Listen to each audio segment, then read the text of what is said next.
As always, there seems to be a divorcement between the perception and the reality. Some might say that's politics. Now, as I understand it, standing by, one of my old colleagues on the Ways and Means Committee, Congressman Kevin Brady, he's here to weigh in on the equal pay issue from yesterday, and more importantly, to talk to us about what has transpired today in the Ways and Means Committee. Congressman Kevin Brady, Republican of Texas, welcome back to America's Forum. Well, J.D., thank you for having me. And as an old member and colleague on the Ways and Means Committee, I'm actually standing in the cloakroom of the committee right now. Well, I appreciate that. I don't know if the hearing is continuing, and I believe you went into executive session today, Kevin, as you're reviewing what has transpired with what some interpret to be criminal actions taken by IRS officials. What can you tell us at this noontime on the East Coast about what has transpired in the committee hearing today?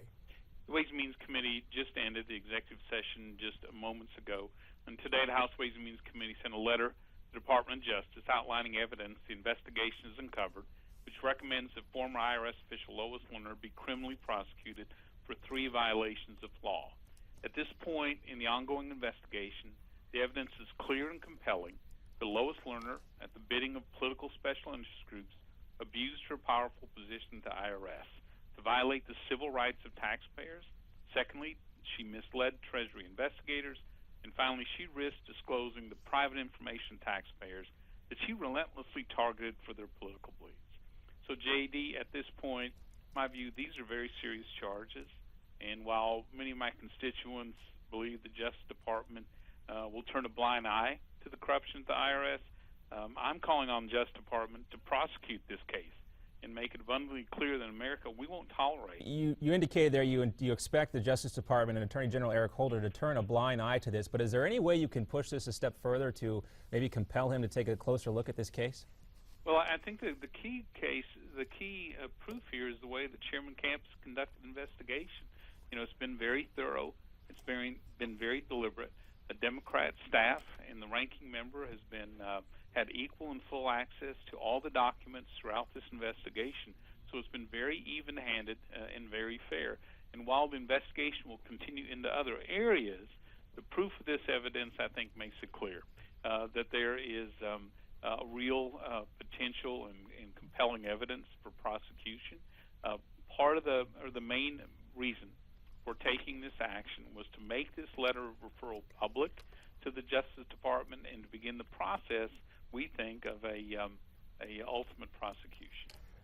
Kevin Brady, in your position now as a senior member of the Ways and Means Committee, as chairman of the Health Care Subcommittee, obviously so many of these questions come up, but why this is important today, in addition to the contempt citation that you voted on in executive session, the fact is that the Ways and Means Committee has direct oversight not only of the tax code, but Treasury and the Internal Revenue Service. So you're acting within your constitutional boundaries.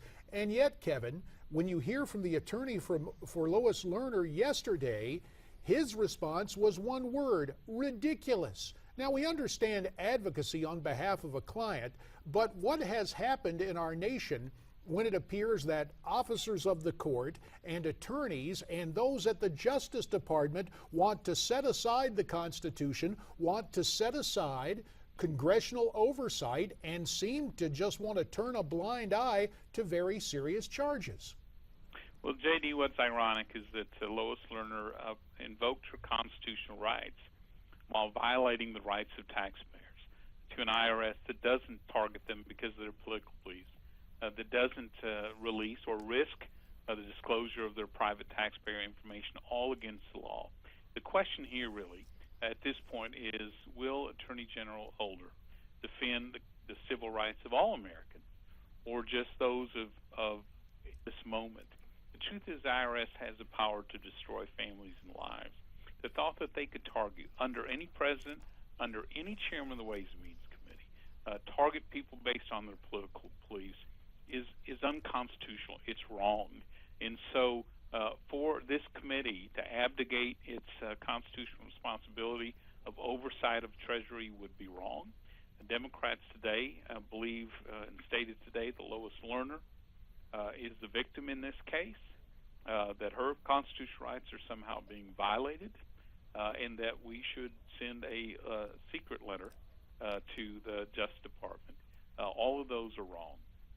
Now, Kevin, the rational question becomes, what's next? Because you finished up the hearing. If memory serves, it's now time for the majority of the Ways and Means Committee to sit down for a working policy lunch. I would imagine that one of the topics will be what is next. And I know perhaps this is a call, even as you move into leadership and perhaps become the next chairman of the Ways and Means Committee with Dave Camp retiring from Congress, it seems to me there's a larger question here. Eric Holder held in contempt 2 years ago.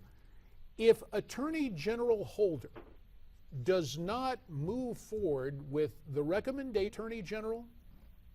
J.D., it's premature to say at this point how the Justice Department will respond. Clearly, this Congress has been forced in an unprecedented way to hold him in contempt because of past actions.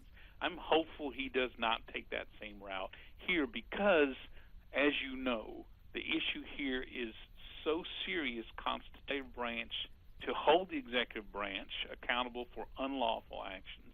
And I believe in the long term, we just can't stand by in this America and allow any White House, any IRS, any official to target people based on in effect, silence their voices because they disagree with this government. So we will see how that unfolds, but I think there will be, with this evidence, considerable pressure for the Justice Department to take these charges seriously, and I'm hopeful go forward with the prosecution. Congressman Kevin Brady, today you're a representative turned reporter calling us here at Newsmax TV immediately following that hearing with the breaking news that you delivered directly to those with us. We thank you for your time. We look forward to your next visit and for that update straight from the committee room there in Washington, D.C. Well, also puts a lot of pressure on the White House. The president famously said that there was not a smidgen of corruption there. Not exactly the same with what the House Ways and Means Committee is saying. We'll stay tuned on this, and you stay tuned too.